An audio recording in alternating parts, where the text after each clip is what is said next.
Soak it, salt it, and shove a nail through it? If you want the perfect baked potato, you better believe it. Technically, you can use any type of spud for making baked potatoes. After all, a potato is a potato, right? But why not strive for perfection and save yourself the disappointment of eating bland and flavorless food?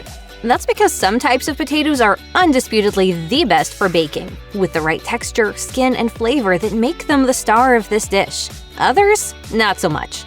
For perfectly crisp baked potatoes, russets are the way to go. They have higher starch content, meaning the cooked insides will fluff up nicely. Plus, according to Baker Produce, its dry white skin will crisp up to a gorgeous golden brown, just how we like it. Conversely, waxy red potatoes are a poor choice for baked potatoes, since they tend to hold their shape and won't cave under high temperatures. Not only that, make sure to use same-sized potatoes for consistent results, with medium-sized potatoes often being the best in this regard. According to one Reddit user, if you want your baked potatoes to have restaurant-quality taste, make sure you don't skip the soaking step. The truth is that a simple soak will transform your potatoes from bland to banging. The science behind this magic is simple. Soaking the potatoes in water will allow the potatoes to soak up plenty of moisture. The food blog Blessed Beyond Crazy notes that you need to let the potatoes rest in the water for no longer than 2 hours. If you exceed this time, you'll end up with soggy spuds that will have lost any semblance of good texture and flavor. Once the moisture has seeped in, you can go ahead and continue with the rest of the steps to bake it. We think the result will be the epitome of deliciousness, resulting in the fluffiest, tastiest baked potatoes ever. If you've been using plain water for soaking your potatoes, you're missing a key ingredient. Adding a dash of salt to cold water can seriously up your baked potato game. Since you're bathing them anyway, why not add a pinch or two of salt to help season the skin, add flavor, and crisp them up? Apart from getting a crisp exterior, we have found that potatoes taste an order of magnitude better after they take a bath in salt water. It's clear that salt does wonders to the texture and taste of baked potatoes, but that's not the only reason you should be soaking potatoes in salt water. According to Boss the Kitchen, soaking potatoes in cold salt water also helps to remove a chemical called acrylamide from potatoes.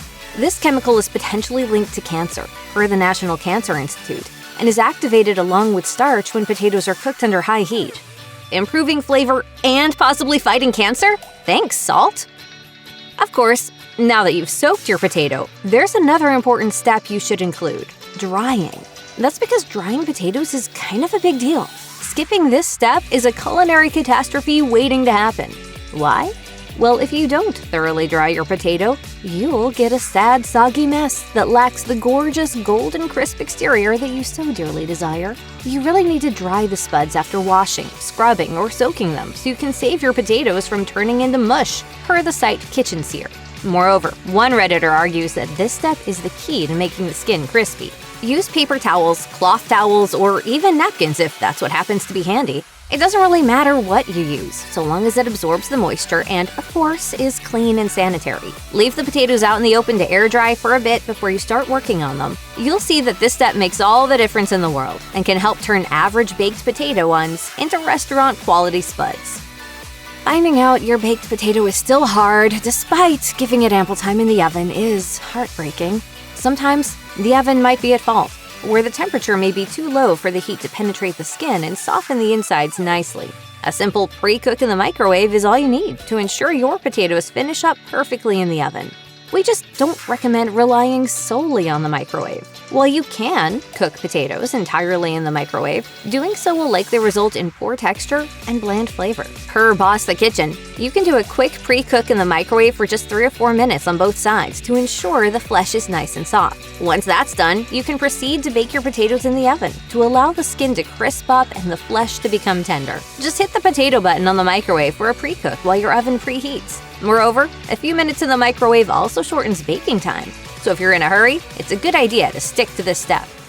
Baking potatoes in aluminum foil is a big fat no, unless you don't mind eating baked potatoes that have been flavored with disappointment and sadness. This may come as a big surprise, though. You'll find that the internet is full of recipes calling for a foil wrap before you bake potatoes in the oven. But don't be fooled. Wrapping them in foil simply traps the moisture around your potatoes. When you pull them out of the oven, instead of baked potatoes, you'll have steamed potatoes. In short, you'll get a soggy mess. According to the Idaho Potato Commission, encasing a potato in foil is typically done to cut down on baking time. If you need to keep them warm post-oven, you can try using a bread warmer or place them in a heat-proof cabinet once they've been baked. Preheating your oven can make or break your baked potato recipe. Per Food 52, 2 elements affect the flavor and texture of the dish: time and temperature. Thrusting your food into a cold oven sets up your food for a disaster, with a bland flavor and not so perfect texture. According to many recipes, you need an hour or so to cook a baked potato so it comes out perfectly. This time includes a preheat, where the temperature should be set to 425 to 450 degrees Fahrenheit for best results. We've found that doing a preheat often cuts down our time in the oven, at least if we've timed it right. So if you're in a rush, take a breath and remember to hit that preheat button first thing. What's more, taking the time to preheat is also an excellent opportunity to check if your oven is working correctly. You can do this by using a thermometer to see if your oven is heating up to the temperature its display claims to have achieved. Preheating your baking tray is nothing short of a magic trick. But why bother? Per the Argus, every oven can have uneven heating that leaves some areas undercooked and others overcooked. Preheating your baking tray helps to ensure that your food cooks up nice and evenly. For hefty potatoes that need just the right time to cook through, this could make a big difference. Furthermore, this step also saves time by cooking up your potatoes relatively quickly. Since the oven tray is already hot, your potatoes will immediately start simmering in the heat, ready to become delicious and hot. Preheating your baking tray is as simple as it sounds. Simply toss the tray into the oven and let them both preheat to your desired temperature. As if that weren't enough, consider how this step can bump up a potato's texture. One Quora user who works at a restaurant suggests preheating a pan in the oven to help create a crust on baked goods. Just what we want for a baked potato too. If you've forgotten to puncture your round veggie, chances are you might hear a loud thud in the oven. The sound of exploding potatoes. Making holes in your potato frees steam from the tiny little exits you've created. Otherwise, the buildup of heat and steam in your potato might make it explode, making you scream bloody murder in the middle of the day. While it doesn't happen all the time, it's always best to err on the side of caution. Food 52 notes that since potatoes are full of water, the steam will build up, and the skin will act as a barrier. To prevent them from bursting, it's best to poke them with the tines of a fork. Also, you're more likely to have a potato explode when baking them in the microwave than in the oven. Often we're in a rush and just wish for a magic wand that can produce baked potatoes in a second. We're here with a little less hocus pocus and a bit of science instead. The magic wand in this case is a potato nail. According to the blog for the potato nail product called Spud's Spikes, this little-known food accessory can decrease a potato's time in the oven by up to 50%, depending on size and variety of the potato. The idea is that these steel nails will conduct heat to the middle of the potato, while lending strength and structure to your potato. Chef Christian Fair explains that these screws or nails act like a lightning rod that transfers heat from the oven to inside the potato to help it cook faster. This hopefully means that you won't be biting into any hard spots. If your nail slides out easily, your potato has done its time in the oven and is ready to be served. When making many potato dishes, you've likely encountered black spots. These spots, although edible, are undesirable and visually unappealing. According to Home Cook World, these spots indicate that the potatoes have been handled roughly, resulting in bruised skin. These dark blemishes also mean that bitter-tasting chemicals have been released into the surrounding flesh, obviously affecting the taste of the potato.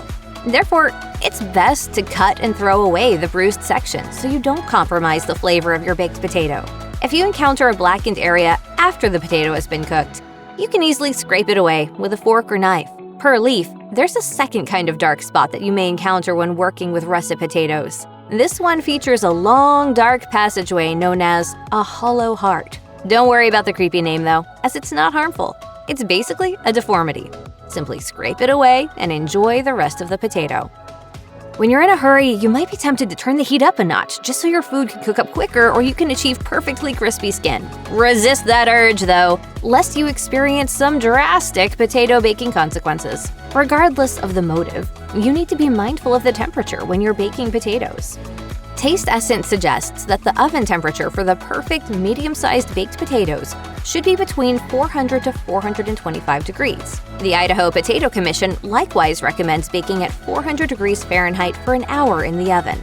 A perfectly baked russet potato should have an internal temperature of 210 degrees as well. If you turn up the temperature too high and skimp on cooking time, you'll have an uncooked center and a burnt to crisp outer skin of the potatoes. While overripe spuds may be just about perfect for making mashed potatoes, they're a big no-no when it comes to baking. Soft potatoes have lost their moisture, according to Pure Wow. Dry, shriveled, and soft potatoes will no longer give you the kind of texture you'll want to eat. A surefire way to tell if your potatoes are overripe is to simply touch them. Potatoes that are slightly soft with only a few sprouts are edible and fine to eat. However, any softer, and they really aren't ideal for baking. Even if you use mildly soft potatoes to make baked potatoes, you're still running a risk. The food blog Foods Guy explains that, at this stage, the potatoes you're hoping to use just aren't at their best. Apart from issues with texture, soft spuds will often lack the more rich flavor you would otherwise get from a fresh potato.